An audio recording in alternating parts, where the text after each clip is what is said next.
Bienvenidos hermanos a otra enseñanza más. De hecho, esta es la última enseñanza. Creo que vamos a tener un como resumen al final, pero esta sería la última en torno a contenido de la serie El doloroso divorcio entre el judaísmo y el cristianismo.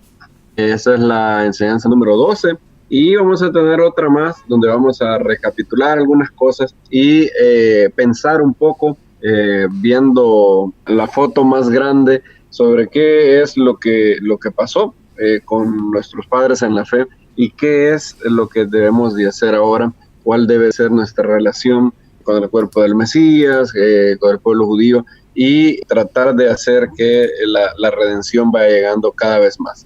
Como se acordarán, vimos la parte número 11 que hablaba de la segunda revuelta judía, la llamada Guerra Quitos, que pasó en los días de Trajano. En la segunda revuelta judía no hubo tanto problema en la tierra de Israel, sino que se le conoce como la Guerra de la Diáspora. Trajano empezó a tener muchos problemas con los judíos de la diáspora sin que tengamos con certeza cuál fue la razón. La mayoría piensa que cuando él avanzaba contra Partia, los judíos que habían en lugares dominados por el imperio parto no querían que Trajano tomara esas tierras porque ellos sabían lo que había pasado con sus hermanos en Judea bajo el reino de Domiciano, de Vespasiano, y obviamente ellos empezaron a apoyar a los partos. Y eso derivó en una serie de enfrentamientos horribles de lo que vimos. Ahora, Trajano no pudo seguir la guerra contra Partia y todo lo que estaba pasando, porque en el año 117 Trajano murió por causa de una enfermedad que lo venía desgastando mucho. Y ahí empezó a reinar, después de su muerte, él viaja a Roma, de hecho, y muere. Empieza a reinar un nuevo César. El César se llamaría Adriano. Y Trajano murió en el año 117 y su mujer relató cómo antes de morir había nombrado a este hombre, a Publius Aelius Adrianos, como su heredero y también como nuevo emperador. El Senado aceptó completamente y Adriano comenzó a ser el emperador de Roma. Adriano se iba a convertir en el sucesor de Trajano y la historia secular, por lo menos, lo recuerda como uno de los buenos emperadores. Hay cuatro: Trajano, Adriano, Antonino Pío y Marco Aurelio, que son recordados como con el nombre de los buenos emperadores porque hicieron cosas buenas. Ellos hicieron cosas buenas por Roma y se les recuerda así. Sin embargo, paradójicamente, los cuatro emperadores buenos, entre comillas, que la historia secular recuerda, resultaron ser desastrosos, ya sea para el cuerpo del Mesías, para el cristianismo o para el judaísmo. El reinado, por ejemplo, de Adriano fue horripilante para el cuerpo del Mesías, para el cuerpo judío, para el pueblo judío también, debido a que en sus días se llevaría a cabo la tercera y final revuelta judía contra Roma. Una revuelta que dejaría un saldo terrible de muertes y las consecuencias que dejó para la separación entre judíos y creyentes en Yeshua fue todavía peor, creo yo, que la primera revuelta judía y que la guerra Quitos. Adriano comenzó a buscar estabilidad en su reinado y empezó a ver cómo podía hacer las paces con diferentes grupos. Por ejemplo, sabía que tenía que llegar a las paces con Partia y por eso le devolvió a los partos los territorios de Mesopotamia que habían sido tomados por Trajano. Además, también él se comprometió a construir el templo judío con tal que el pueblo dejara las insurrecciones. Imagínense eso. El Talmud, de hecho, relata que Adriano era muy cercano al líder natural que el pueblo judío tenía en aquellos entonces. El líder que el pueblo judío tenía era el rabino Yehoshua ben Hananía. Después de la muerte de Rabán Gamaliel II, obviamente el líder natural del pueblo iba a ser el célebre Yehoshua ben Hananía. Este es el mismo Yehoshua ben Hananía que había sido tratado de manera muy áspera por Rabán Gamaliel y que lo había hecho estar de pie mientras él enseñaba y el pueblo había dicho, ¿cómo se atreve Rabán Gamaliel a tratar así a Rabbi Yehoshua?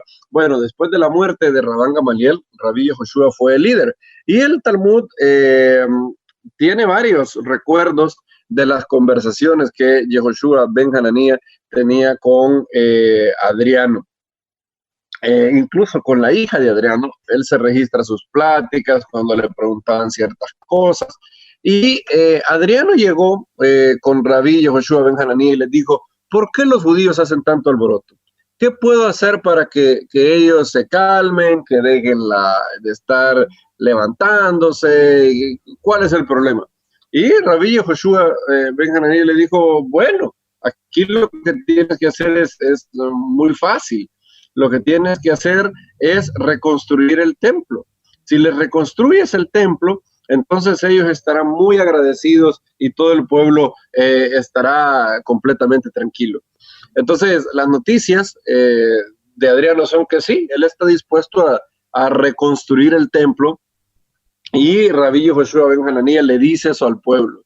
Y la gente estaba como loca, estaban en un estado de gozo indescriptible, todos estaban muy contentos, incluso algunos hablaban del paralelismo que eso tenía con el exilio a Babilonia. Si se recuerdan, en Babilonia Nabucodonosor había destruido el templo, pero poco tiempo después, como 67 años, Ciro había tomado el mando de Babilonia y él auspiciaba la reconstrucción del templo. Y ahora Adriano pareciera ser un nuevo Ciro. Después de el año 70, el problema con Vespasiano, ahora en poquito tiempo, incluso menos que lo que había durado el exilio de Babilonia, ahora Adriano iba a construir el templo. El templo había sido destruido, pero un poco después sería levantado, y la gente estaba muy contenta. De hecho, la Guemará relata cuando las noticias se dieron a la comunidad judía, que muchas personas empezaron a subir para reconstruir el templo, para ser voluntarios, y decían, yo quiero ir a Jerusalén para reconstruir el templo. Por ejemplo, también en el Midrash, en Bereshit Rabbah, se dice, en los días de Rabí Yehoshua ben Hananía, el reino del mal, que es una alusión velada a Roma, decretó reconstruir el templo en los días de Adriano. Papos y Lulianos, hermanos que luego fueron martirizados en Lod, Lidia, montaron mesas desde Aco hasta Antioquía y suministraron a los peregrinos de la diáspora plata, oro y todas sus necesidades. En otras palabras, la gente estaba subiendo para ver la reconstrucción del templo, para servir juntamente con ellos, y todos estaban muy contentos. Después de la muerte de Rabán Gamaliel, como les decía, Rabí Yehoshua ben Hananía era el líder del pueblo. Él habla mucho sobre la vida, sobre la Torá con Adriano, e incluso hay pláticas que se registran en los escritos rabínicos donde él habla con la hija de Adriano. Y hablan de muchas cosas, como la creación del mundo, la perspectiva de la Torá sobre ciertas cuestiones filosóficas, ciertos ritos judíos. Y al inicio, Adriano empezó siendo el mejor César que podría haber pedido el pueblo judío. Un César que está interesado en preguntas hacia del judaísmo, un César que quiere reconstruir el templo, y todo va muy bien. Incluso Lancaster también demuestra que la intención de reconstruir el templo por parte de Adriano está reflejada en un pasaje de la pseudo epístola de Bernabé, una carta que fue escrita, es un documento apócrifo, obviamente, hecho por algún cristiano anti-Torá, y para ganar popularidad, él le puso a su documento la epístola de Bernabé, aunque obviamente Bernabé no es el escritor. Y hay un pasaje donde pareciera aludir la epístola al hecho de que los judíos están a punto de volver a construir el templo. Y esto refleja lo que estaba pasando en los días de Adriano. Entonces todo parecía ir muy bien, y Adriano estaba a punto de convertirse en el mejor César de la historia, pero Adriano empezó un viaje. Adriano amaba viajar mucho y pasó casi la mitad de su reinado visitando el imperio, conociendo cosas, ordenando construir obras en varios lugares.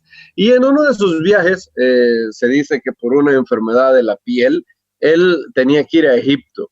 Él iba para Egipto a ver si allá lo podían sanar. Y en su paso a Egipto pasó por Jerusalén para conocer la ciudad y verificar el lugar donde se llevaría a cabo el templo. Ahora, cuando él está en Jerusalén, ve todas las ruinas y todo, él empieza a hacer indagaciones. Él empieza a ver cuáles van a ser las repercusiones de reconstruir la ciudad, de reconstruir el templo. Y hay un pequeño problema que comienza a pasar. Adriano empieza a tener un cambio de planes. Así es como Epifanio lo relata en Sobrepeso y Medidas 14. En su camino hacia ahí, visitó otros lugares para inspeccionarlos en busca de los romanos, porque era un hombre al que le encantaba ver lugares. Entonces pasó por la ciudad de Antioquía, pasó por Siria, llegó a Palestina, que también se llama Judea. Luego se dirigió a Jerusalén, la famosa e ilustre ciudad que Tito, el hijo de Vespasiano, derrocó en el segundo año de su reinado. Adriano decidió reconstruir la ciudad, pero no el templo. Oigan el cambio de planes. Adriano dice, bueno, voy a construir la ciudad, pero ya lo pensé mejor. Construir el templo no creo que sea buena idea.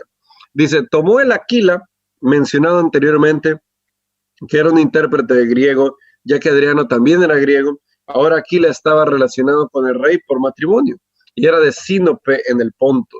Y lo estableció ahí en Jerusalén como supervisor del trabajo de la construcción de la ciudad. Y le dio a la ciudad que se estaba construyendo su propio nombre y la denominación del título real, porque como se llamaba Aelius Hadrian, también llamó a la ciudad Aelia. Entonces Adriano llega y dice, bueno, yo quiero reconstruir la ciudad, pero no sabemos qué pasó en su mente, pero algo lo impulsó a decir, bueno, pero mejor no voy a construir el templo. Por ejemplo, algunos han especulado, quizás el hecho de que él se dio cuenta, si yo construyo el templo, los judíos van a empezar a llevar el diezmo de su Torá, la Torá les manda dar el diezmo al templo. Ahora, desde que Vespasiano los conquistó, todo el diezmo, como ya no diezman, entonces están pagando el fiscus judaicus a Roma. Entonces, si yo lo pongo otra vez, si yo dejo que construyan el templo, entonces no van a pagar el fiscus judaicus y me voy a quedar sin una importante entrada de dinero para el imperio. Muy probablemente esa es una de las razones. De hecho, es la que fue preservada en el Midrash Rabá. Por ejemplo, en el Midrash Rabá, Bereshit Rabá 64:10, se dice lo siguiente. Algunos cuteos samaritanos, de hecho, fueron al emperador Adriano y le dijeron, el rey debe saber que si se construye esta ciudad rebelde, se fortifican sus muros, no pagarán tributo, impuesto electoral o impuesto territorial. Aquí están obviamente aludiendo al fiscus judaicus. Él les dijo, ¿qué debo hacer? Yo he hecho el decreto de que voy a reconstruir el templo. Y le dijeron, envía a decirles que o cambian el lugar del templo o le agregan o quitan 5 els y ellos mismos se retractarán. Todo el pueblo judío se reunió en Bet Rimón. Cuando llegó el edicto del rey, comenzaron a llorar. Intentaron rebelarse contra el rey. Los sabios dijeron que un hombre sabio suba para silenciar a los reunidos. Y ellos dijeron, dejen que Rabí Yehoshua ben Hananías suba, ya que él es instruido en la Torá. Rabí Yehoshua ben Hananías subió y expuso, un león estaba devorando presas y un hueso se quedó atorado en su garganta. Y dijo, daré una recompensa a cualquiera que venga y lo quite. Una garza egipcia con un pico largo puso su pico en la boca del león y extrajo el hueso. Y le dijo el león, dame mi recompensa. El león le dijo, ve y felicítate. Entré en la boca del león en paz y salí en paz. Esa es tu recompensa. No hay mayor recompensa que eso. Así también es suficiente para nosotros que hayamos llegado a un acuerdo con esta nación en paz y salgamos en paz. Rabí Yehoshua ben Hananías les dice, no se levanten en armas. Miren, tengamos como recompensa que ya se acabó la segunda revuelta judía, tengamos como recompensa que todo está tranquilo y mejor no nos busquemos más problemas. Todo el pueblo entendió que Adriano reconstruía Jerusalén, ni modo, no va a reconstruir el templo, pero bueno, por lo menos salimos en paz con esta nación. Ahora, el problema es que Adriano, cuando Vespasiano entró al templo y todo, ellos pusieron un altar a Júpiter ahí en la parte donde estaba el templo, ¿verdad? Esto es muy similar a lo que el maestro habló del lugar, la abominación desoladora en el lugar santo. Y Adriano pensó, no es bueno robarle a Júpiter el honor, la gloria que merece por habernos dado la ciudad de los judíos y ahora construirle el templo a los judíos. Es más, tengo una idea mejor. Adriano abandonó la idea de construir un templo para los judíos y adivinen qué pensó hacer. Dijo, en lugar de construir aquí, en el lugar del templo judío, un templo para el Dios de Israel, mejor voy a construir un santuario para Júpiter Capitolino. Y obviamente estas noticias fueron desastrosas. No solamente no vamos a tener el templo, sino que Adriano va a construir Jerusalén y no le va a llamar Jerusalén, le va a llamar Aelia, en honor a él mismo. Y no solamente no vamos a tener el templo, sino que ahora vamos a tener que soportar un templo pagano dedicado a Júpiter entre nosotros. No, esto no puede ser, esto no tiene nombre lo que Adriano está haciendo. Y esto era lo que iba a dar paso a una terrible tragedia, que es la tercera revuelta judía. ¿Qué pasó? ¿Cómo fue que esta revuelta comenzó? Bueno, comenzó con un famoso rabino. La afrenta y la deshonra infligida a la comunidad judía era altísima y en ese momento, cuando todo el mundo estaba quejándose de que cómo era posible que iban a permitir un templo a Júpiter ahí, en ese momento un célebre rabino cometería un error criticado por muchos rabinos de su generación y después de su generación, y este error tendría repercusiones incalculables. Y el rabino era el famoso rabino Akiva Ben Yosef, quien fue a los revolucionarios de aquel entonces y encontró un hombre que lo impresionó por su fuerza, era una persona muy fuerte, en teoría era una persona religiosa, uno en sus cartas, y tenemos hoy en día una bendición increíble que no tuvieron generaciones previas, debido a que hoy los arqueólogos han encontrado las cartas de este personaje y podemos ver cómo, por lo menos en teoría, él era una persona escrupulosa de las observancias. Incluso en el campo de batalla, él manda una carta a pedir lulabs, a pedir etrog, para poder celebrar Sukkot ahí en el campo de batalla. Y Rabbi Akiva lo ve y dice, este hombre es el Mesías de Israel. No hay otro Mesías para Israel sino este hombre. Y de hecho le cambió el nombre, su nombre era Shimon Bar Kosiva, y él le llamó Shimon Bar Kokba. Como Daniel Lancaster apunta muy bien, Rabbi Akiva sabía muy bien que la primera revuelta judía no había terminado bien por los múltiples grupos de los celotes peleando entre ellos. Si se recuerdan, cuando el templo fue destruido, vimos en la enseñanza respectiva cómo habían diversos grupos celotes. Un grupo tenía el control del templo, otro grupo tenía la ciudad, la parte alta de la ciudad, otro grupo tenía Masada y se peleaban entre ellos. El famoso Shimon Bar Gioria era uno de los hombres, el otro era un personaje de nombre Menashe, y habían tantos grupos que peleaban entre ellos y hicieron tanto daño a Jerusalén. Entonces Rabbi Akiva tenía algo claro: para que una revuelta efectiva contra los romanos funcione, todos tenemos que estar bajo un solo líder absoluto tiene que ser el que nos comande. Y Rabbi Akiva lo descubrió en un joven judío que tenía carácter de guerrero, y él pensó que él podía librar a Jerusalén de la ignominia romana. El nombre de aquel hombre era Shimon Bar Kosiva, a quien Rabbi Akiva nombró Bar Kokba, hijo de la estrella. Esto es en alusión a la profecía, famosa profecía mesiánica, que dice, saldrá una estrella de Jacob. Una generación después, Rabbi Yehudá Hanasí dijo, no leas una estrella, Kohab, saldrá de Jacob. Si no lee una mentira, Kozev, saldrá de Jacob. Y gracias a la arqueología hoy sabemos muchas cosas que no sabían antes. Por ejemplo, el verdadero nombre de Bar Koziba se perdió durante siglos, debido a que todo el mundo decía, ok, Bar Kokhba no es su verdadero nombre. Bar Kokhba no es el nombre verdadero de este personaje, porque fue como Rabbi Akiva lo llamó, era el seudónimo mesiánico. Ahora, Bar Koziba tampoco es el nombre verdadero, debido a que fue un nombre, un epíteto. Bar Koziba significa el hijo de la mentira. Fue un epíteto que le pusieron los rabinos después de que había fracasado. Entonces, durante mucho tiempo no sabíamos cuál era el nombre verdadero del hombre. Ahora, hace poco tiempo se hicieron unas excavaciones y se pudieron encontrar muchísimas cosas del líder de los judíos de la tercera revuelta. Y es más o menos así. Son 3 nombres que tenemos que tener en cuenta.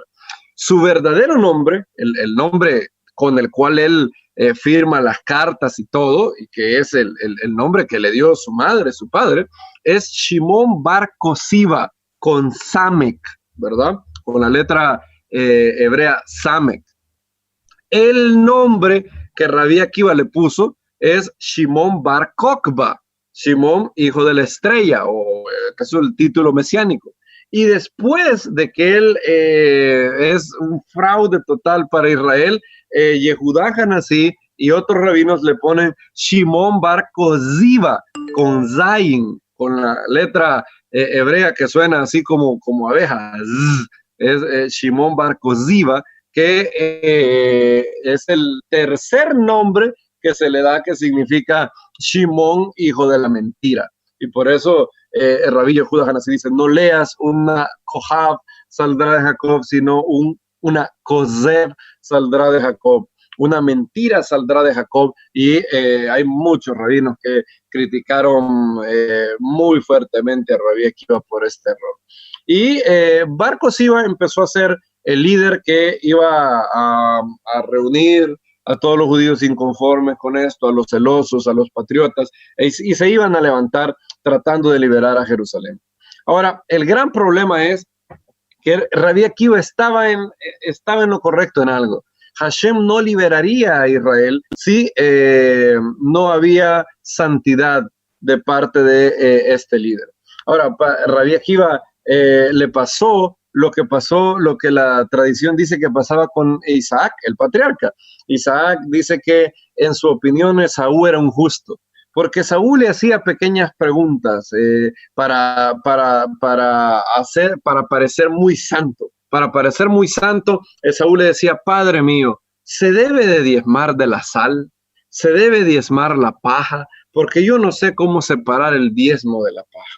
Y entonces Isaac se iba con la impresión de, wow, qué santo es mi hijo. Es tan santo este hombre que quiere diezmar la sal, quiere diezmar la paja. Y algo similar pasó con Rabbi Akiva. Bar Koziba le daba la impresión de que él era una persona santo, observante de las oraciones, de todos los ritos, de los tzitzit, de los tefilín. Todo él era una persona muy justa, en teoría. Ahora, muy dentro de él, Shimon Bar Koziba era todo lo contrario. Shimon Bar Koziba era solo la pantomima externa, como dijo el maestro, estáis limpios por fuera, pero por dentro estáis llenos de rapiña y de maldad. Y eso era lo que pasaba por Bar Koziba. Y como tenemos la bendición de tener 3 fuentes o 3 líneas de evidencia para reconstruir cómo era el carácter, cómo era este hombre, Shimon Bar Koziba, y las 3 líneas de evidencia apuntan en la misma dirección y son totalmente de diversos, son independientes. Tenemos los relatos rabínicos sobre Bar Koziba, tenemos los escritos de los padres de la iglesia y tenemos la bendición de la arqueología moderna, donde tenemos las cartas que el mismo Bar Koziba escribió y que nos hablan mucho de cómo era su carácter. Para los creyentes judíos, y aquí quiero recordar algo que para volver a poner en perspectiva, los creyentes judíos, si se recuerdan, huyeron a Pela de Decápolis antes de que la primera revuelta judía comenzara. Ahora, 3 años después de la destrucción del templo, en el año 73, los creyentes judíos bajo el mando de Shimón bar Cleofo, que era el primo de nuestro maestro, volvieron a Jerusalén y establecieron una sinagoga en el corazón de Jerusalén. Lo obtuvieron de la legión romana que estaba ahí y que se coincidió su vuelta a Jerusalén con una política de Vespasiano de empezar a vender tierra ahí en Jerusalén de forma muy barata. Los discípulos compraron eso y construyeron una sinagoga. De hecho, hoy se le conoce como la Sinagoga de los Apóstoles y es el mismo lugar donde hoy está lo que se le conoce como la tumba del rey David. Todo el mundo sabe que el rey David no está enterrado ahí. De hecho, fueron los cruzados en el siglo X que empezaron a relacionar el lugar con David.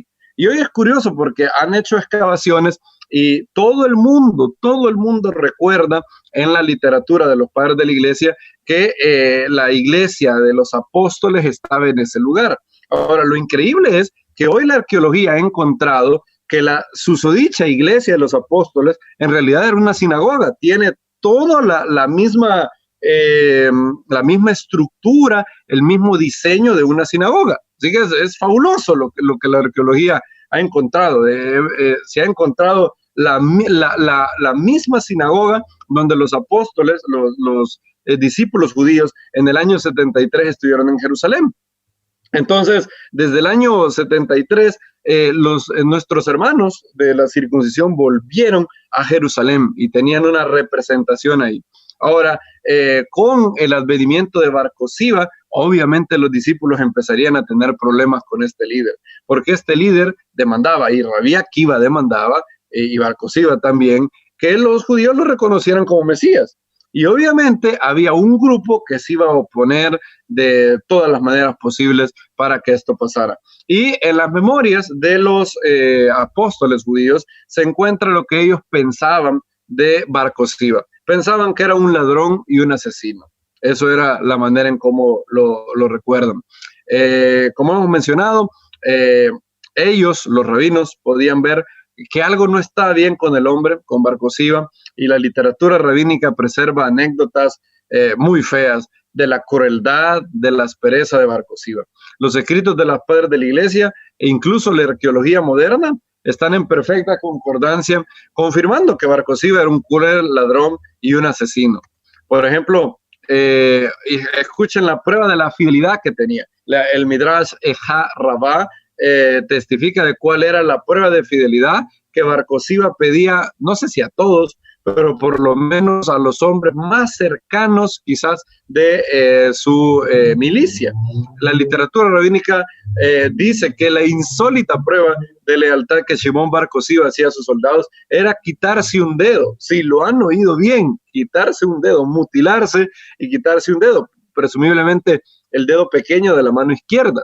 Y los rabinos criticaron a Bar Cosiba y le dijeron, ¿qué estás haciendo? ¿Estás loco? La Torá prohíbe mutilarse. ¿Cómo es posible que tú estás mutilando a los hijos de Israel? Y Bar Cosiba les contestó, bueno, ¿de qué manera puedo comprobar que me van a ser fieles? Escuchen esa lógica. En teoría no tenía ninguna otra prueba de fidelidad de una persona sino quitarse un dedo. Era una locura que un general con 9 dedos iba a poder resistir a un general romano. Es una locura. Y Bar Cosiba empezó a hacer eso, como se dice en Eja Rabá 2.4. La narración puede parecer un poco legendaria, pero no está del todo lejos. La arqueología ha recuperado cartas escritas por Bar Cosiba a sus generales. Y hay el formato de las cartas de Bar Cosiba es tan predecible que siempre tiene el siguiente patrón. Dice Shimón Bar Cosiba, y algunas veces firma como Shimón Bar Cosiba, príncipe de Israel, a Yohanan ben no sé qué, a Yohanan hijo de fulano, Shalom, dice ahí, te ordeno que me mandes esto, o te ordeno que hagas esto y lo otro, y si no lo haces, recibirás un severo castigo. Y así como castigué a fulano de tal, haré contigo. Siempre, Bar Cosiba siempre dice, Shimón Bar Cosiba a fulano, shalom, pide lo que va a pedir, y siempre al final de su carta dice, si no haces esto, te voy a dar un castigo horrible, como hice con, y menciona el nombre de un pobre judío a quien el hombre le había infligido un horrible dolor. Entonces, la arqueología demuestra que Bar Cosiba tenía un carácter muy ruin y era muy cruel en su trato con otros judíos. Y obviamente, por ejemplo, aquí hay una carta.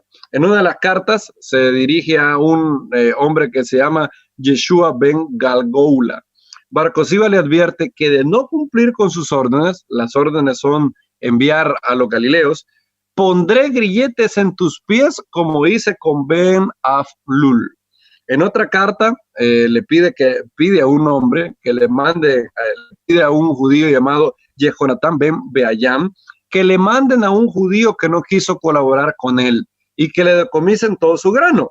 Muy probablemente este judío era una persona de dinero que tenía muchos sembradíos. Bar Cosiba le pidió que le diera de su grano. El hombre le dijo, estás loco. Y entonces él pidió que lo detuvieran, que lo mandaran preso hacia él, que le decomisaran todo su grano. Y añade que le dice a Jehonatán ben Baayam, si no cumples con mis órdenes, sea sabido delante de ti que recibirás un severo castigo por no hacerme caso. Y todas las cartas son así. Se han recuperado muchas cartas de Bar Cosiba, algunas están completas, otros son fragmentos, y todas las cartas son así. Es decir, el hombre parecía no poder hablar con nadie sin tener que amenazarlos con darles un castigo severo. Y obviamente con las personas que fueron más severos, era con los creyentes judíos, como dice la escritura aquí. Hubo un grupo que se ganó inmediatamente todo el odio de Bar Cosiba, y esos fueron nuestros hermanos judíos creyentes en Yeshua. Todo parece indicar que eran liderados por Yehudá llamado Justo, que era un familiar del maestro. Y Bar Cosiba odiaba a los discípulos por no aceptarlo como Mesías y no estar dispuesto a acompañarlo en la locada aventura de levantarse contra Roma. Bar Cosiba respondió con una brutal persecución. Esto es como se nos narra lo que pasó con nuestros hermanos. El líder de los judíos en ese tiempo fue un hombre llamado Bar Kokhba, que significa una estrella, dice Eusebio. Él poseía el carácter de un ladrón y de asesino. Sin embargo, confiando en su nombre, se jactaba con ellos como si fueran esclavos, de tener poderes milagrosos, y él pretendía ser una estrella que había bajado a ellos de los cielos para traerles luz en medio de sus desgracias. Eusebio de Cesarea, Historia Eclesiástica 4:6-2.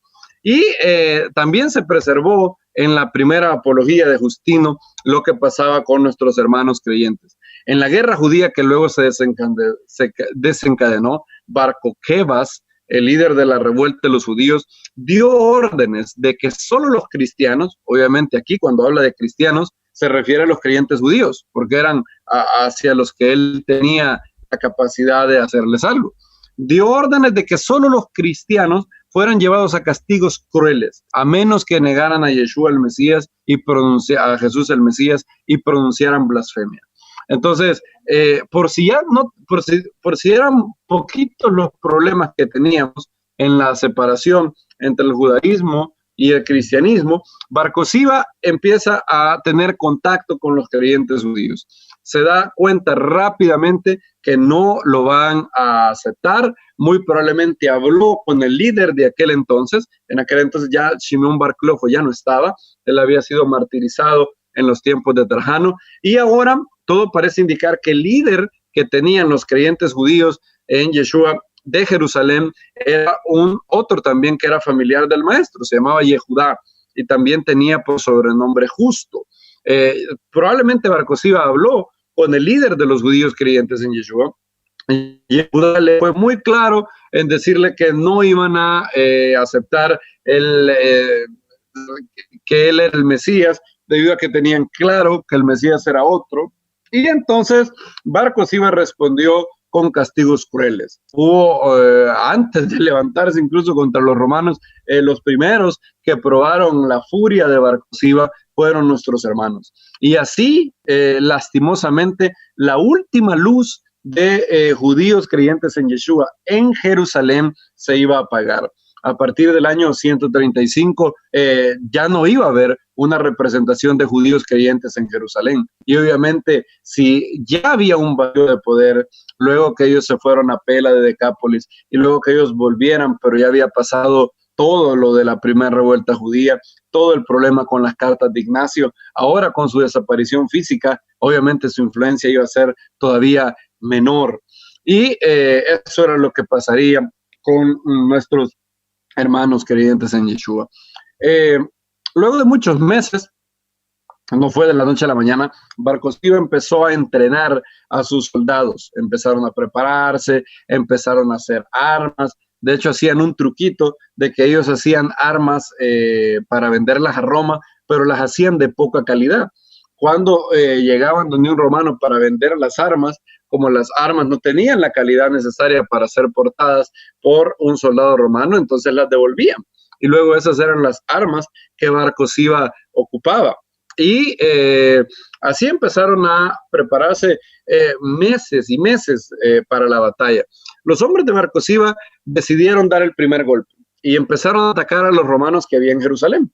Al inicio los rebeldes solo utilizaban tácticas de guerrilla, como por ejemplo salían de cuevas o salían de madrigueras, atacaban unos cuantos romanos, lo daban a 1, 2, 3 soldados y luego se iban corriendo otra vez para la cueva. Entonces al inicio los rebeldes tenían pequeñas victorias, pero nada espectacular.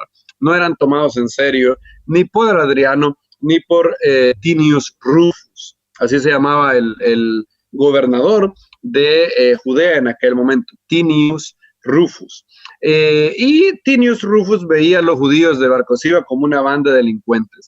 Entonces dijo, estos no son más que una banda de delincuentes, no son un ejército ni nada, son una banda de ladrones y lo que voy a hacer es que los voy a amedrentar. Les voy a dar un escarmiento para que aprendan.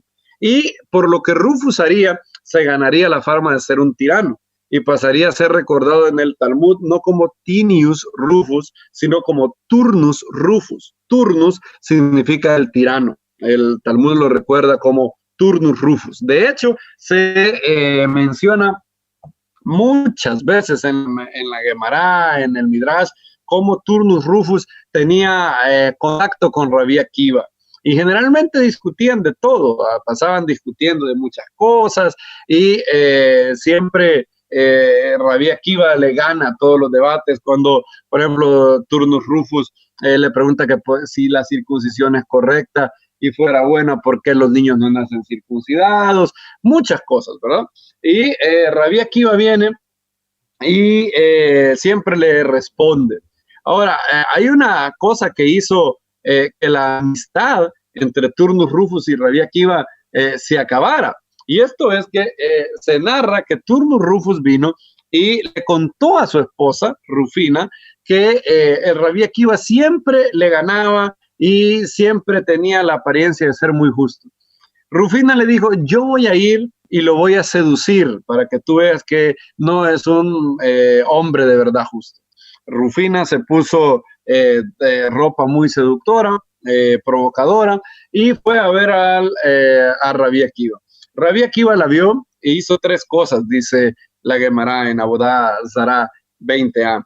Él hizo 3 cosas, escupió en la tierra, luego se rió y luego lloró. ¿Por qué escupió en la tierra? Dice la Gemara, porque para simbolizar que ella había sido tomado del polvo de la tierra. ¿Por qué rió? Porque se dio cuenta, pudo entender que ella estaba destinada a ser para él. ¿Y por qué lloró? Porque le dio mucha tristeza saber que toda su belleza iba a acabar en el polvo. Ahora, hay algo en lo que la Gemara no es clara. No se sabe qué hizo Rabbi Akiva con su primera esposa. La primera esposa de Rabbi Akiva es la célebre mujer llamada Raquel, una mujer que trabajó muchos años para que Rabbi Akiva pudiera hacerse rabino. Y a partir de cuando Rabbi Akiva, luego la Gemara dice que Rufina se convirtió al judaísmo y Rabbi Akiva le quitó la mujer a Turnus Rufus y Rufina se casó con Rabbi Akiva. Y obviamente esto no iba a ser para nada del agrado de Turnus Rufus, que empezó a tenerle mucha animosidad, mucho odio a Rabbi Akiva por haberle quitado a su propia mujer. ¿Qué pasó con Raquel? Nadie sabe. No se sabe si Rabbi Akiva empezó una relación de bigamia o si puso en práctica su famoso consejo sobre el divorcio. En la Mishnah, en Gitín, y en la Gemara se puede ver también en Gitín 90, están discutiendo las escuelas de Hillel y Shammai sobre qué es una cosa execrable, por qué se le puede dar carta de repudio. La casa de Shammai dice que se debe dar carta de repudio solamente por una materia execrable en materia sexual, algo que sea una impureza sexual, una desviación sexual fea que tenga un cónyuge. Hillel dice que por cualquier cosa, incluso por quemarle la comida. Y Rabbi Akiva es célebre por su frase, cuando la Torah dice que si no es agradable delante de sus ojos, se refiere que si él halla a una mujer más bonita que la que tenía antes, entonces para él es lícito dar carta de repudio. No sabemos qué habrá pasado, si esa habrá sido la suerte de la pobre mujer Raquel, pero lo que sí sabemos por la Gemara, y luego hay silencio total, es que Rabbi Akiva tomó como esposa a la ex mujer de Turnus Rufus. Y obviamente por esta razón Turnus Rufus estaba furioso y se recuerda en la historia qué fue lo que Rufus hizo. Esto es Eusebio en Historia Eclesiástica 4:6 al 1. En este tiempo la revuelta judía creció aún de manera más seria. El emperador mandó una fuerza de ayuda a Rufus, gobernador de Judea. Usando la locura de los judíos como pretexto, Rufus procedió contra ellos sin misericordia. Él indiscriminadamente mató miles de hombres, mujeres y niños, y de acuerdo con las leyes de guerra, redujo su nación a un estado de completa sujeción. Rufus pensaba que al infligirle un severo castigo a los judíos, él iba a disuadir a Bar Cosiba y a todos la guerrilla que él tenía.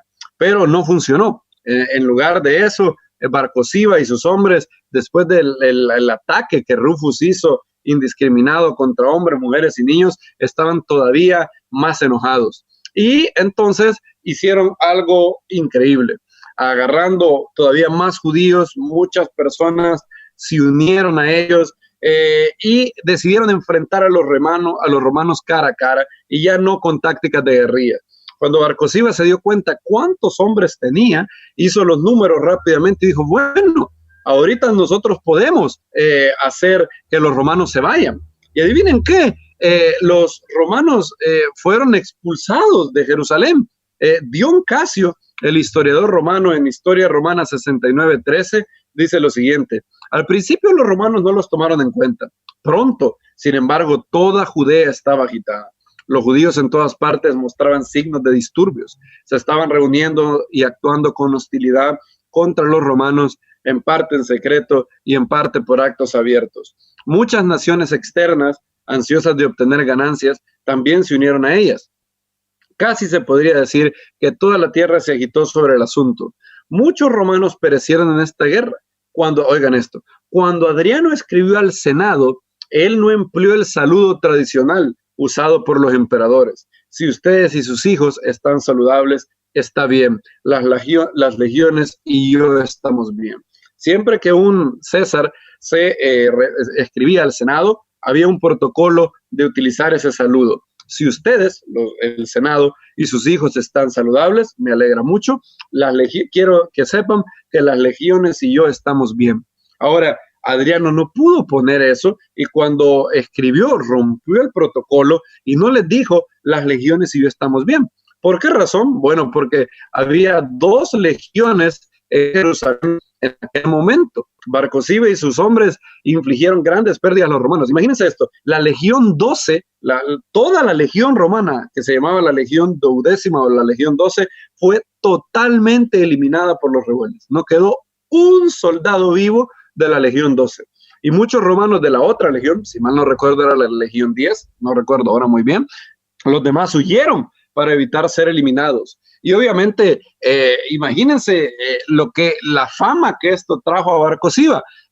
Jerusalén estaba, teníamos romanos en el monte del templo, teníamos romanos aquí, romanos allá, y ahora los echamos. Entonces, obviamente esto dio una gran victoria en la mente de Bar Kokhba, de Bar Cosiva, y le dio mucha confianza.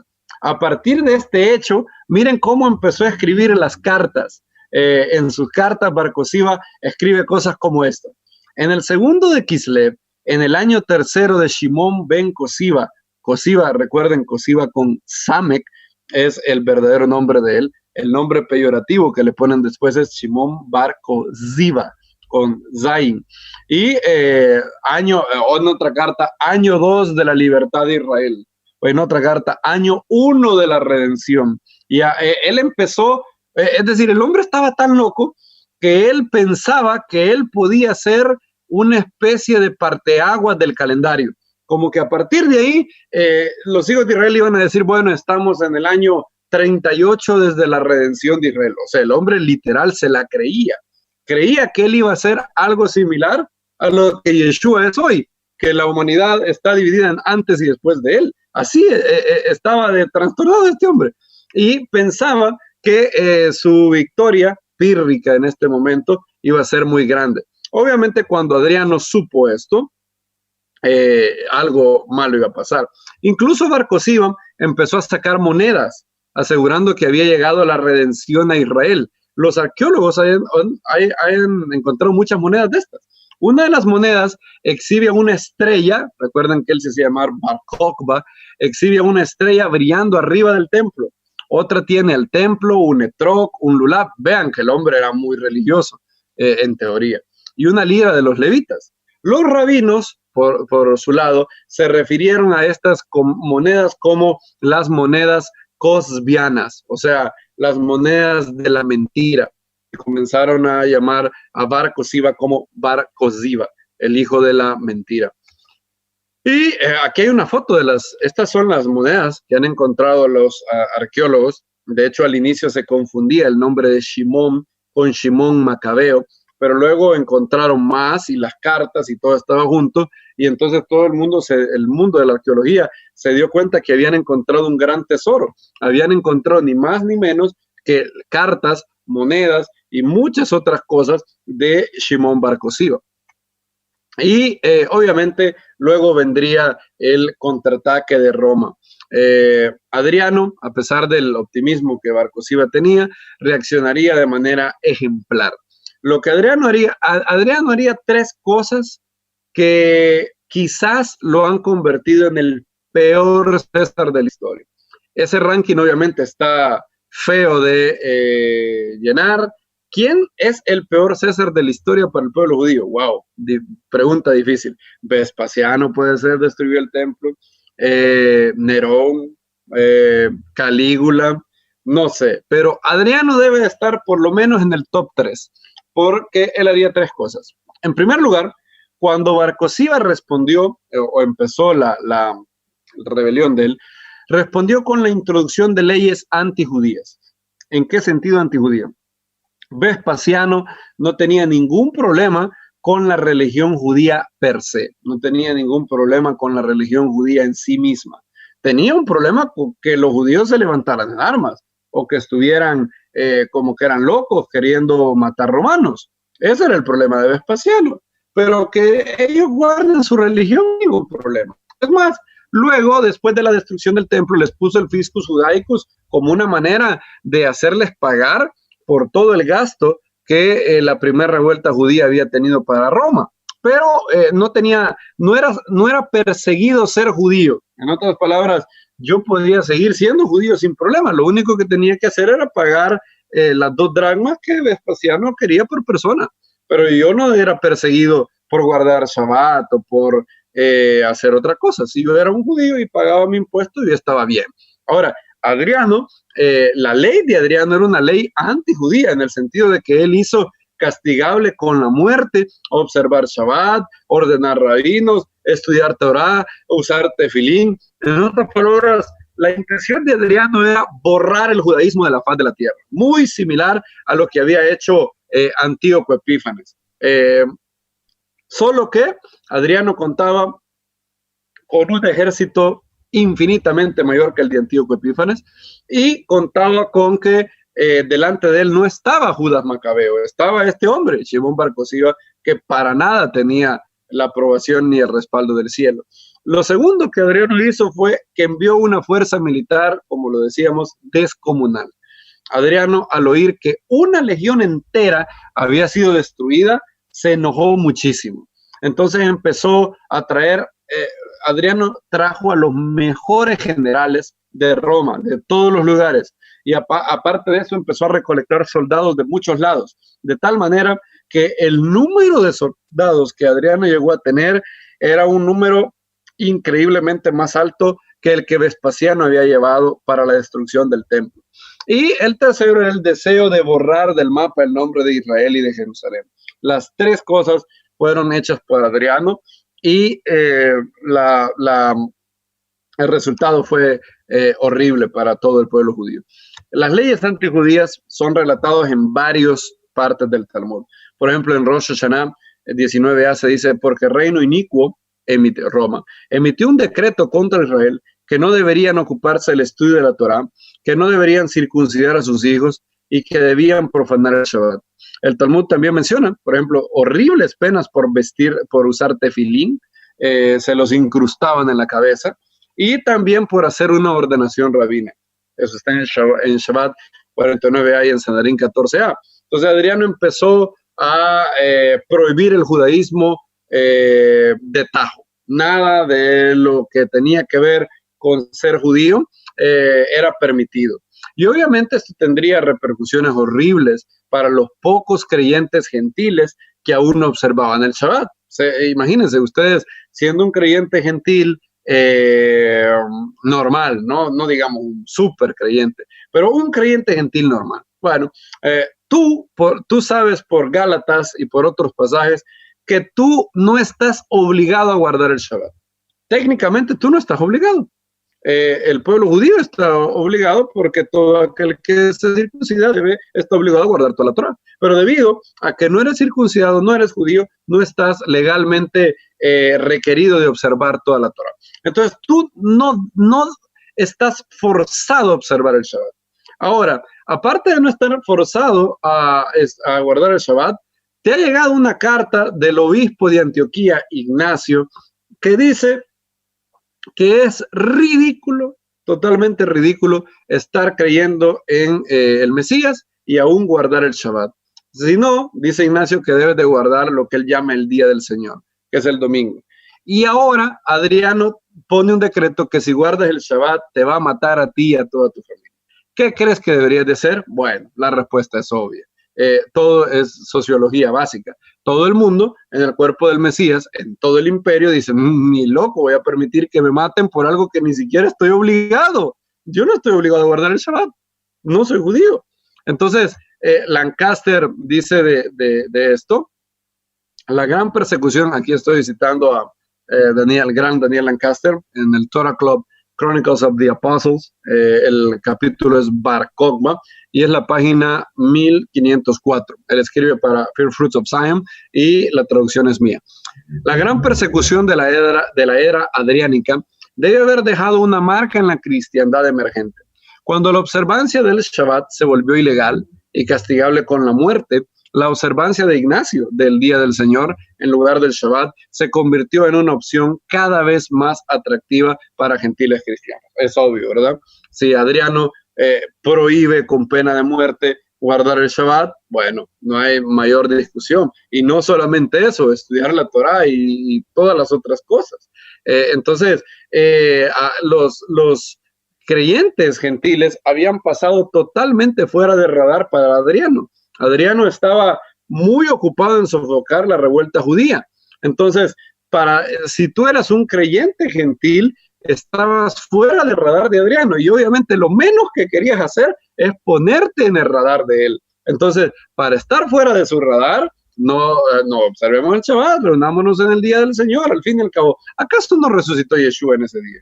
Y así, la lógica de Ignacio no solamente te empieza a hacer sentido, porque en realidad no lo hace. La lógica de Ignacio está horriblemente equivocada cuando tú lees sus cartas, pero es conveniente, por lo menos es conveniente para salvarte, para salvar a tu familia. Y entonces, obviamente, aquí en el año 135 tenemos lo que podríamos llamar el último clavo en el ataúd. Esto es lo que genera el total divorcio. Al fin y al cabo, dirá algún cristiano de esa época, ¿yo por qué tengo que tener alguna fidelidad con los judíos?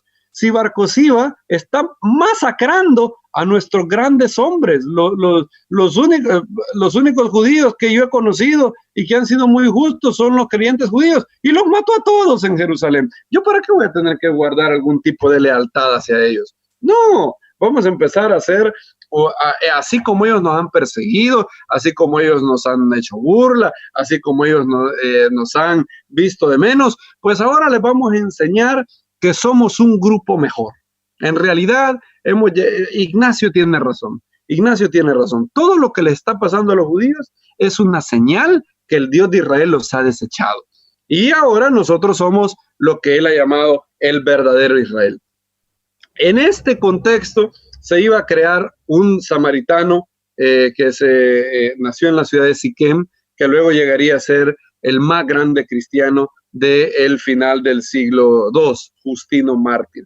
Y este es el contexto que le iba a hacer a él extraer toda su teología torcida de decir que, ¿sabes por qué le dice Justino Mártir al judío Trifo en su diálogo con Trifo el judío? ¿Sabes por qué el Dios de Israel les puso a ustedes los judíos todas estas marcas, todas estas señales de Shabbat, de la circuncisión, de todo lo otro? ¿Sabes por qué? Lo hizo como castigo.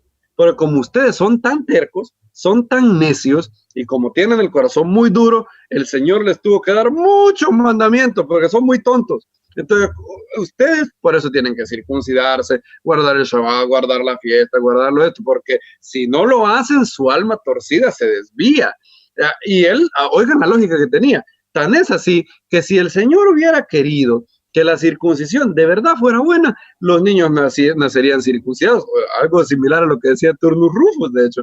Aparte de eso, si él hubiera querido que todo el mundo fuera circuncidado, ¿por qué no le dijo a Noé que se circuncidara? ¿Por qué no le dijo a Enoc? ¿Por qué no le dijo a Matusalem? ¿Por qué no le dijo a todos los grandes antes de el padre del pueblo judío? ¿Por qué? Y argumentaba así, decía, nosotros, oh Trifo, dice Justino Mártir en ese libro, también guardaríamos la ley, también guardaríamos la Torá, también guardaríamos todos los mandamientos si no supiéramos la verdadera razón, oye eso, la verdadera razón de por qué Dios se los puso. Se los puso para que a la hora de que pudiera castigarlos, pudieran ser identificados rápidamente por los enemigos, como van a tener que usar tzitzit, como van a tener que usar tefilín, como van a tener que usar Shabbat, a la hora de que los persigan, son rápidamente detectables. Escuchen la lógica brutal de Justino. Esa era la lógica que él tenía por obvias razones. Eso era lo que Adriano había hecho años antes de la era en donde él le tocó vivir. Él vivió parte de la época de Adriano y la segunda y la primera mitad del reinado de Antonino Pío. Y la prohibición de Adriano de la judeidad, de usar tefilín, de usar tzitzit, de guardar el Shabbat, esto sería lo último en la gran separación, la separación que había comenzado con la muerte de Jacobo, luego con el antisemitismo judío de los albores de la primera revuelta judía, con la destrucción del templo, con los fiscos judaicos, con la persecución de Domiciano, con la aspereza de Rabán Gamaliel de hacer la Birkat Jaminín y expulsar a los creyentes de las sinagogas, luego con la segunda revuelta judía, luego Bar Kokhba mata a todos los creyentes judíos en Yeshua en Jerusalén, y ahora Adriano prohíbe so pena de muerte el Shabbat. Bueno, Esas son las 8 razones por las cuales obviamente el cuerpo del Mesías se va a separar totalmente, y los grandes maestros del cuerpo del Mesías serán dos: Ignacio de Antioquía y Justino, que viene de Samaria. Luego, obviamente todos sabemos lo que iba a pasar.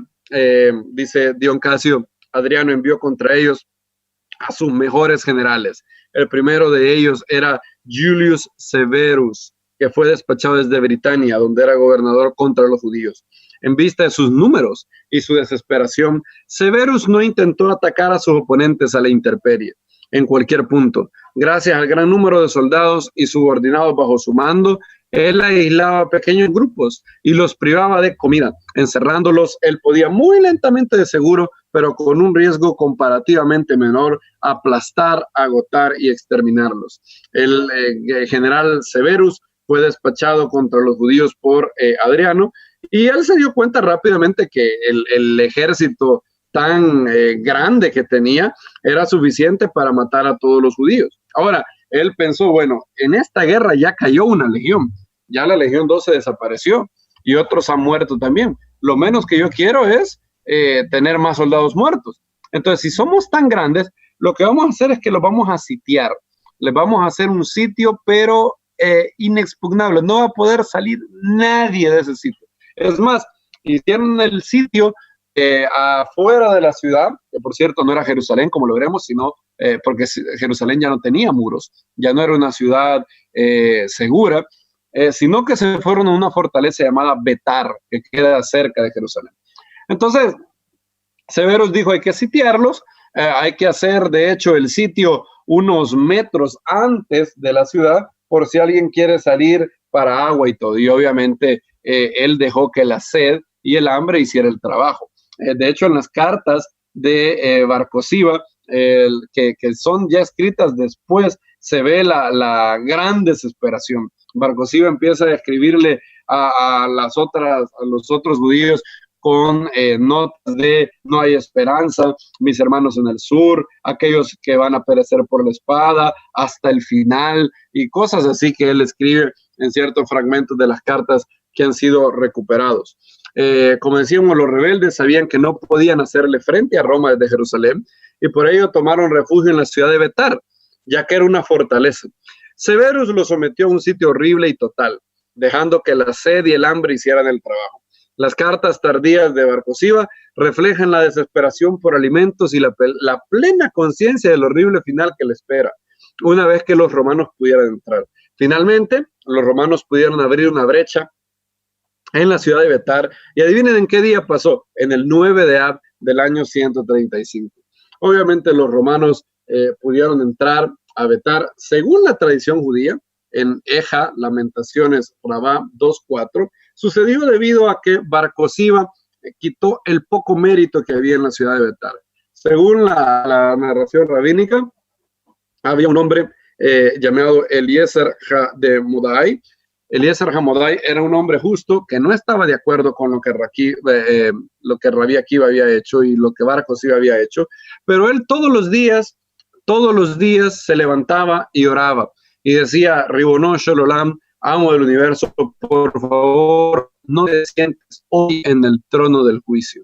Y él venía y todos los días oraba para que la ciudad fuera tomada. En el Midrash se dice que un samaritano va donde Adriano y le dice: yo voy a hacer algo para que puedas tomar la ciudad. Viene el samaritano, y cuando Eliezer Hamodai estaba orando, vino y le susurró algo en el oído. De hecho, no le susurró nada, solo pretendió estar hablando. Le hizo y le hizo con una voz suave, ¿verdad? Entonces hubo gente que lo vio y dijo: miren, Eliezer Hamodai se ha pasado a los romanos porque estaba hablando con un samaritano. Luego Bar Kosiba interrogó al samaritano y le dijo: ¿qué es lo que tú le dijiste a Eliezer Hamodai? Y lo más increíble es que Eliezer Hamodai era de hecho tío de Bar Kosiba. Rabí Eliezer de Modín era tío de Bar Kosiba. Entonces Bar Kosiba llegó donde su tío y le dijo: ¿qué fue lo que te dijo ese samaritano? Y le digo: no oí nada, yo no sé nada de lo que me dijo, yo estaba orando, de hecho ni siquiera lo pude oír. él va donde el samaritano y le pregunta, ¿qué es lo que le dijiste a Rabí Eliezer de Modín? El samaritano le dice, si te lo dijera, me matarías. Si te lo dijera, no, ¿cómo es la cosa? Le dice, si te lo dijera, tú me matarías, y si no te lo digo, no, si te lo dijera, me matarían los romanos. Pero si no te lo digo, me vas a matar tú. Entonces Bar Cosiba llegó donde su tío, Rabí Eliezer de Modín, y de una patada, dice literal el Midrash, de una patada mató al pobre rabino. Y una voz en los cielos bajó, dice el Midrash, y dijo, hombre cruel, eres un pastor cruel, y la espada está reservada para ti. Y luego en ese día, según la narración de la Midrash, que no necesariamente es literal, los romanos pudieron entrar. El hecho es que la historia relata que entraron en el 9 de Ab del año 135 y mataron a todo judío en la ciudad de Betar, hombres, mujeres, niños. Bar Cosiba y Rabí Akiva iban a ser brutalmente asesinados, y hasta cierto punto Bar Cosiba tendría midá que negar midá de lo que había hecho a los creyentes judíos. Esto es lo que dicen los historiadores. Dion Casio, por ejemplo, en la parte de abajo dice, 580,000 hombres fueron muertos en las redadas y batallas, y el número de aquellos que perecieron por el hambre, la enfermedad y el fuego son inescrutables. Así, casi toda Judea fue desolada. Eusebio dice lo siguiente, la guerra se desencadenó más ferozmente en el año 18 de Adriano, en la ciudad de Betar, la cual era una fortaleza muy segura, situada no lejos de Jerusalén. Cuando el sitio había durado largo tiempo y los rebeldes habían sido llevados al último extremo de hambre y sed, el instigador de la rebelión, Bar Cosiba, había sufrido su propio castigo. Los romanos hicieron horribles cosas en Betar. Las huestes de Adriano acabarían rápidamente con la fallida libertad de Jerusalén y el primer año de la redención prometida por Bar Cosiba y Rabí Akiva. Y los romanos mataron brutalmente a Bar Cosiba, luego a Rabí Akiva. De hecho, en la tradición se dice que agarraron a Rabí Akiva y le quitaron, lo desollaron, le quitaron la piel con clavos, con metales ardientes. Esa fue la horrible muerte que le esperó. Y para hacer las cosas peores, Adriano decretó que ningún muerto debía ser enterrado. Es decir, si tú todavía tenías la mala suerte de haber tenido un familiar que murió ahí en Betar, tú no podías ir a enterrarlo porque te mataban. Adriano dijo, déjenme a toditos los judíos que están en la ciudad de Betar sin enterrar. Todos van a ser comidos por las aves del campo, comidos por los perros. A mí no me importa, para que el mundo entero vea lo que le va a pasar a todo aquel que ose levantarse contra los romanos, déjenlos sin enterrarse. Betar va a ser un testimonio a la humanidad de cómo yo, Adriano, he masacrado y hecho pedazos a la rebelión judía. De hecho, se narra en la tradición que fue hasta que Antonino Pío fue sobornado por un gran rabino muchos años después, que el pueblo judío pudo enterrar a las personas de Betar. Pero pasaron muchos años ahí, a la intemperie en Betar. Fue algo que Adriano hizo para traer aún más vergüenza y afrenta al pueblo judío. Y Adriano no se contentó con eso.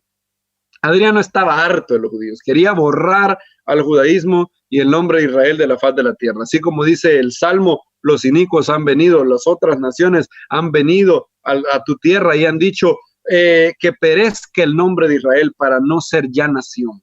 Eso dice en un salmo. Y Adriano asoló Jerusalén, la aró, así como había dicho Miqueas, que Jerusalén iba a ser arada, y a Jerusalén le pondría el nombre que había querido ponerle desde un inicio. Ahora ya no le iba a poner solo a Elia, como había dicho en un inicio. Ahora le puso a Elia Capitolina, a Elia en honor a él mismo, porque se llamaba Aelius Adriano, y Capitolina en honor a Júpiter. Y no solamente contento con eso, ahí en el lugar del templo puso un altar con un cerdo para dar a entender que él era el que había conquistado totalmente a los judíos. En honor a sí mismo le puso a Elia Capitolina a la ciudad, y también a la provincia ya no se llamaría Israel. El nombre de Israel se llamaría Palestina, en honor a los filisteos. Por eso es muy desagradable. Bueno, de hecho, estoy revisando y el ídolo del cerdo se puso no en el lugar del templo, sino enfrente de la puerta de Betlehem, para dar a entender la total subyugación de los judíos a la ciudad. Por eso es triste cuando una persona, incluso judíos he oído, por ejemplo, como Joseph Klausner, cuando una persona le llama a Israel Palestina, es hacerle un tributo post-mortem a Adriano. La tierra de Israel se llama Israel, no le digas Palestina. Palestina fue el nombre que Adriano le quiso poner a Israel para borrarlo de la faz de la tierra. Y miren qué curioso, es la misma estrategia que ahora se está tratando de hacer. Cuando alguien quiere deslegitimar el derecho del Estado de Israel a estar ahí, siempre le llama Palestina. Los judíos han invadido Palestina, como dando a entender que nunca ha habido una nación lasa Israel. Ese fue el mismo espíritu de Adriano, borrar a Israel de la faz de la tierra. Y por lo menos en esa época él lo pudo hacer. Pero sabemos, y nosotros que vivimos miles de años después, sabemos que Adriano está muerto, sabemos que el Imperio Romano ha pasado, pero el pueblo de Israel vive y vive para siempre. Sabemos que hoy el eterno Dios de Israel, en su misericordia, no porque el pueblo judío haya sido meritorio, como dice Ezequiel, no lo hago por vosotros, casa de Israel, porque ustedes han profanado mi nombre entre las naciones, sino lo hago por el amor a mi nombre. Yo los tomaré y haré otra vez que sean plantados en vuestra tierra. Y estamos viviendo en esos momentos de restauración, donde ahora el pueblo judío nuevamente vuelve a estar en la tierra, y el hecho de que Israel haya vuelto a la tierra nos da mucha esperanza de que las cosas están para suceder prontamente, y nosotros somos llamados a seguir restaurando todas las cosas, aprender de esto para no repetir los errores del pasado, para estrechar los brazos, para poder ser amables, para hacer obras de bondad, para poder tener, los rabinos dicen que si el odio gratuito fue el que destruyó el templo, el amor gratuito, Ahavá Hinam, el amor gratuito va a ser la cura para que el templo vuelva a ser construido. Y finalmente, esta es para mí la cita más triste de Eusebio. Después de que Bar Cosiba, primero, y por si quedó algún sobreviviente creyente judío en Yeshua en Jerusalén, que no lo haya matado Bar Cosiba, obviamente sabemos qué pasó con él después de que Adriano llegó. Eusebio dice, ahora la asamblea en Jerusalén estaba compuesta de gentiles. El primero en asumir el gobierno después de los obispos de la circuncisión fue Marcos. No sabemos absolutamente nada de este Marcos. Solo sabemos que su nombre era Marcos, y que fue el primer hombre que después de que habían habido 3 grandes hombres que eran los líderes, los verdaderos líderes mundiales de nuestra fe. Primero Jacob Hatzadik, que fue martirizado por el malvado Anán Ben Hanán, luego Shimón Bar Cleofo, que fue martirizado en tiempos de Trajano, y ahora Yehudá, llamado el Justo, que sería martirizado por Bar Cosiba. Los 3 grandes embajadores de la fe de Yeshua, los mayordomos de la casa de David que habían sido dejados en Jerusalén, los perdimos. Como dice las Selijot, de hecho, en el día de la fecha, hoy estamos en el primer día de Elul, y la comunidad judía, algunos empiezan a hacer la Selijot, y oímos ese poema que dice, si han ido los hombres de verdad, si han ido los hombres que levantaron vallado, aquellos que sabían invocarte y tú te hacías escuchar. Por causa de la multitud de nuestros pecados los hemos perdido, hemos sido dejados en el vacío. Y Hashem quiera que prontamente tengamos en Jerusalén un grupo cada vez más grande de creyentes judíos, que cada vez más rabinos puedan unirse a nuestro movimiento, que cada vez más judíos reconozcan que Yeshua de Nazaret no solamente no es todo lo que les han contado, sino que es el Rey de Reyes, el Señor de Señores, el Mesías de Israel, y que prontamente vendrá con las nubes del cielo para liberar a su pueblo de todo lo que ha tenido que sufrir en estos años, que sea prontamente y en nuestros días.